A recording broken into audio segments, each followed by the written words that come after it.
के मुख्तलिफ शहरों में इमरान खान और उनकी बहनों से इजहार यकजहती और इमरान खान पर आयद गैर कानूनी सजाओं और तवील कैद तन्हाई के खिलाफ ज़बरदस्त एहतजाजी मुजाहरे और धरने दिए गए। लंदन में ISF, PTI और ओवरसीज़ पाकिस्तानियों की जानिब से पाकिस्तान हाई कमीशन लंदन के सामने पुरम एहतजाजी मुजाहरा और धरना दिया गया।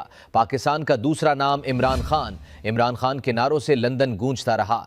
इमरान खान का दूसरा नाम पाकिस्तान। रिहा करो, रिहा करो इमरान को, रिहा करो, रिहा करो, रिहा करो इमरान को, रिहा करो, रिहा करो, रिहा करो इमरान को, रिहा करो। PTI साउथ अफ्रीका के सदर राना अली इंतखाब, अजहर मशवानी, शियान अली, मुआज मलिक और दीगर ओहदेदारों ने इस मौके पर कहा कि यह सरासर नाइंसाफ़ी है कि एक साबिक़ मुंतखब वज़ीर आज़म को ना अपने अहले खाना से मिलने दिया जा रहा है और ना ही अपनी जमात के रहनुमाओं से बात करने की इजाज़त दी जा रही है।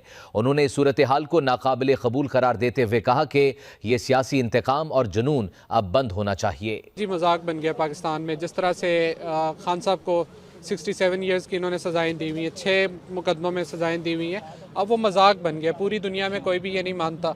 अक़वाम मुत्तहिदा के अदारों ने भी कह दिया है कि इमरान खान जो है इल्लीगली जेल में रखे हुए हैं। उसके अलावा उनके ऊपर जो तशद्दुद किया जा रहा है उस पर अक़वाम मुत्तहिदा बॉल पड़ा है।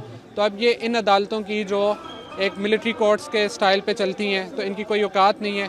अब तो ये हालात हो गई है कि हमारे फैसले आते हैं और उसके खिलाफ हमने अपील करनी है तो हमारे वकालतनामे तक साइन नहीं होने दे रहे। हार जीत होती है वो तो अल्लाह के हाथ में है। हम तो बस कोशिश कर सकते हैं, और वो तो हम कोशिश आखिरी सांस तक करेंगे। कम से कम मुझे ये पता होगा जब मैं अपने डेथ बेड पे होगा कि मैंने अपनी पूरी कोशिश की थी। जितनी मर्जी मुश्किलों का सामना किया, मैंने पूरी अपनी कोशिश हमेशा की थी। तो मुझे ये सेटिस्फेक्शन जरूर रहेगी कि हम लोग वन पर हमारा एजेंडा है कि खान की रिहाई के ऊपर हम लोग सारे एक साथ हैं। उसमें चाहे शयान है, चाहे दूसरे भी जितने भी दोस्त हैं, सोशल एक्टिविस्ट जो अपनी पर्सनल कैपेसिटी में आवाज़ उठाते हैं, हम लोग यहाँ पे मिलकर हम लोग इस चीज़ पर आवाज़ उठाएंगे।